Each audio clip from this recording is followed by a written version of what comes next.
안녕하세요 여러분, 미엘입니다. 오늘은 어떻게 하면 혼자서도 외롭지 않게 즐거운 시간을 보낼 수 있는지에 대해서 이야기해 보려고 해요. 저는 혼자 있는 시간을 무척 좋아하는데요. 그렇지만 이런 저도 처음부터 혼자 지내는 게 익숙하다거나 즐겁기만 했던 건 아니에요. 나는 왜 사람들과 어울리는 걸 즐기지 못할까? 나한테 문제가 있는 걸까? 이런 생각도 정말 많이 했었고요. 혼자서 시간을 보내는 게 어려워서 저랑 맞지 않는 사람들이랑 어울린다거나 원치 않는 모임을 찾아서 나가기도 했어요. 제가 서서히 혼자 지내는 시간을 안정적으로 즐길 수 있는 사람이 되어야겠다 생각하게 된 건 인간관계의 허무함을 느끼고 나서부터였는데요. 여러분들은 어떨지 잘 모르지만 저는 아마 중고등학생 때부터 인간관계에서 오는 피로감을 다른 사람들보다는 조금 더 많이 느끼는 사람이었던 것 같아요. 제가 원하는 친구들이 아니라 학교에서 정해준 반 안에 있는 친구들 중 누군가와는 꼭 친해져야 한다는 게 저한테는 정말 압박감이 심했어요. 반에서 친구를 사귀지 못하면 같이 밥을 먹을 친구가 없거나 팀 수행평가를 해도 함께 해줄 친구가 없는 거잖아요. 친구를 사귀는 게 생존 문제처럼 느껴지더라고요. 그래서 저는 대학교 오고 나서 정말 좋았던 게 같은 수업을 듣는 친구이든 과 동기이든 그 친구와 저와 맞지 않는다면 꼭 잘 지낼 필요가 없다는 거였어요. 적으로 만들라는 말이 아니라 그냥 얘기 몇 번 인사 주고받는 사이로 남을 수 있는 선택지가 있었다는 거죠. 그리고 오히려 그렇게 서로 마음이 맞는 친구들을 골라서 만날 수 있게 되면서 제 삶이 좀 더 안정적으로 변했던 것 같아요. 그럼에도 시간이 지나서 제가 인간관계의 허무함을 느끼게 된 건 아무리 친했던 친구이든 선배든 간에 작은 계기나 사건 아니면 그냥 어떤 시기적인 문제들, 예를 들면 친구들 중 어떤 친구는 먼저 졸업을 하고 취직을 하게 되고 다른 친구는 취준생이나 졸업반이라던가 살면서 많은 상황이 바뀌는 시기가 있는데 이 시기가 서로 갈리는 때가 오더라고요. 이렇게 되면 시간적으로도 함께하기도 어렵고 대화 주제도 서로 달라서 비슷한 환경에 있을 때보다는 점점 연락과 소통이 뜸해지는 계기가 됐고요. 그러다 보면 오히려 그전에는 덜 친했지만 시기가 겹쳐서 더 자주 만나는 친구도 생기더라고요. 극단적으로 친구 관계의 허무함을 느꼈던 이야기가 있는데요. 회사 다닐 때 결혼하신 선배님이 계셨는데 정말 친했던 친구가 있었대요. 그 선배님 결혼식 전날까지도 그 친구와 결혼 너무 축하한다. 우리 결혼식장에서 보자. 이렇게 연락을 주고받다가 그 친구분이 결혼식 당일날 안 온 거예요. 그리고 그 뒤로 연락이 안 된다고 하시더라고요. 이런 것들을 겪고 또 주변에서 이런 이야기들을 듣고 하다 보니 인간관계라는 게 참 어떻게 될지 모르는 거고 정말 내 상황과 시기별로 사람들이 오고 가는구나를 알게 됐고요. 또 나만 노력한다고도 안 되고 인연을 이어가려면 서로의 노력이 필요하다는 걸 알게 되면서 내 인력만으로는 어떻게 안 되는 게 인간관계구나를 느꼈어요. 그러면서 그럼 내가 평생 잘 지낼 수 있는 사람은 누구인가를 생각해 봤는데 그게 바로 저인 거예요. 저는 제가 살아있는 동안은 저 스스로와 잘 지내야만 하잖아요. 필연적으로. 그래서 그때부터 저와 조금 잘 지내려고 노력했던 것 같아요. 친구랑 있는 거랑 똑같이 저한테 했어요. 요즘 답답해서 어딘가 가고 싶다. 그러면 스스로 묻는 거죠. 뭐가 먹고 싶냐? 아니면 어디 요즘 봐둔 카페가 있냐? 친구들이랑도 어디 만나서 가려면 서로 묻잖아요. 어디 가고 싶은 데가 있는지, 뭐 먹고 싶은 게 있는지. 똑같더라고요. 그리고 나서 어디 갈지 정하면 가는 거예요. 나와의 약속을 하는 거죠. 그리고 여기서 중요한 건 친구들과 한 약속처럼 나와 한 약속도 스스로 지키는 거예요. 나와 한 약속은 말 그대로 나랑만 한 약속이잖아요. 그래서 약속을 깨기가 쉽죠. 귀찮아서, 졸려서, 바빠서 이런 이유로 미루거나 안 하는 거죠. 물론 나랑만 한 약속이니까 유동성 있게 바꿀 수는 있죠. 그렇지만 우리가 약속을 너무 쉽게 어기는 친구들과는 조금 잘 지내기가 어려운 것처럼 나와 한 약속을 너무 쉽게 깨는 사람이 되어버리면 나와 친하게 지내기는 조금 어려울 수 있을 것 같아요. 나와 약속하고 노는 거에 가장 큰 장점은요.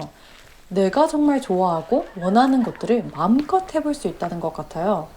먹고 싶은 거든 하고 싶은 거든 남들 눈치 안 보고 원하는 걸 해볼 수 있는 좋은 기회인 거죠.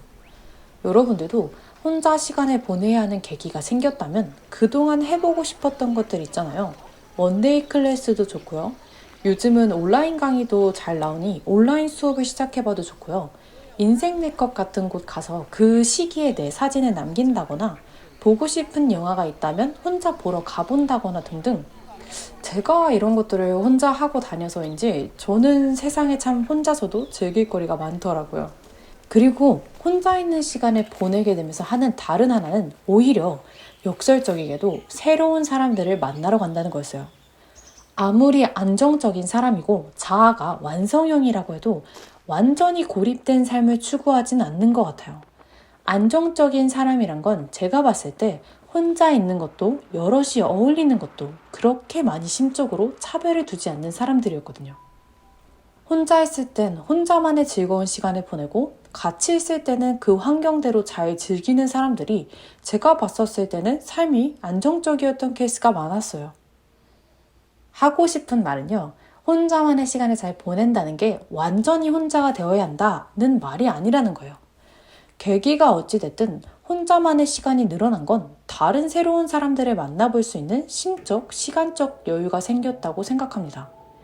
어찌됐든 기존에 함께하던 사람과는 지금은 스스로의 심적인 이유든 외적인 원인이든 조금 어려운 상황인 거잖아요. 그러다 보니 저 같은 경우는 제가 새로운 거 할 게 없나 찾으면서 새로운 스포츠 활동을 한다던가 새로운 프로젝트나 취미 활동을 시작하게 됐어요. 새로 뭘 배울지 찾다가 그때 제가 서울에 살고 있어서 지금이 아니면 독특한 거 배울 수 있는 곳이 근처에 있기가 쉽지 않겠다 하면서 옆 동네로 펜싱을 찾아서 배우러 갔어요.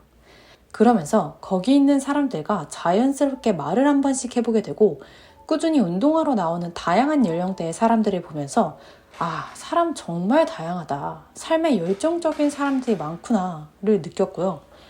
또 저는 그 당시에 영어를 원어민한테 배워보고 싶었는데요.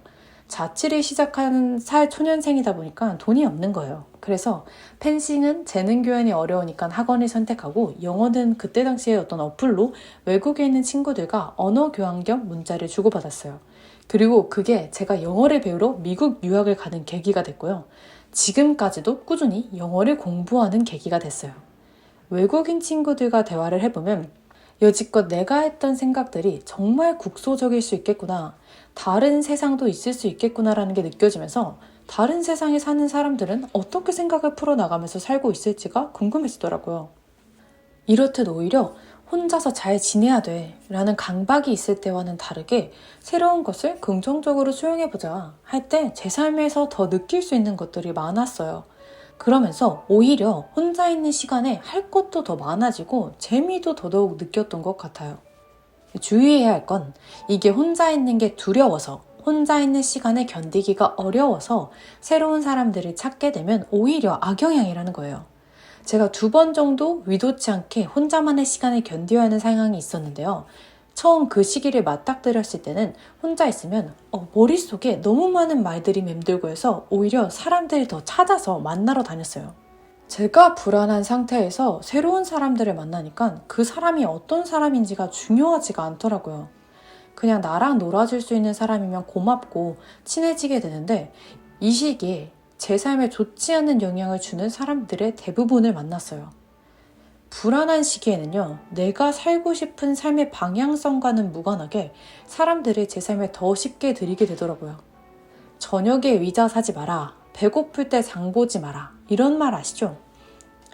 일이 다 끝난 저녁에는 힘드니까 아무 쇼파나 좋고 편하고 배고플 때 먹는 거는 다 맛있어 보이죠. 이게 인간관계에서도 똑같이 적용이 되더라고요. 그래서 만약 아직 내가 혼자 있는 시간이 조금 불안하다면 새로운 사람들을 만나더라도 그 사람들한테 의지하지 않으면서 서로 좋은 영향을 주고받을 수 있는 그 정도로만 생각하고 시도해보면 좋을 것 같아요.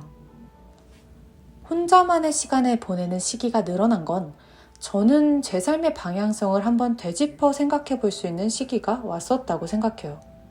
이게 제 삶이 바뀌었던 계기랑 시점이 비슷했는데 만나는 사람도 보는 것도 생각하는 것도 기존과는 달라져 버리니까 삶이 좀 더 저 스스로 키를 잡고 가는 느낌이 강해지면서 이전과는 다르게 제 삶 자체를 조금 더 소중히 만들어갈 수 있는 계기가 됐습니다. 여러분이 지금 이 영상을 클릭해서 보신 것도 이제는 진짜 혼자만의 시간을 불안하지 않게 잘 보낼 수 있는 사람이 될 그 시작점에 서 있다고 생각합니다.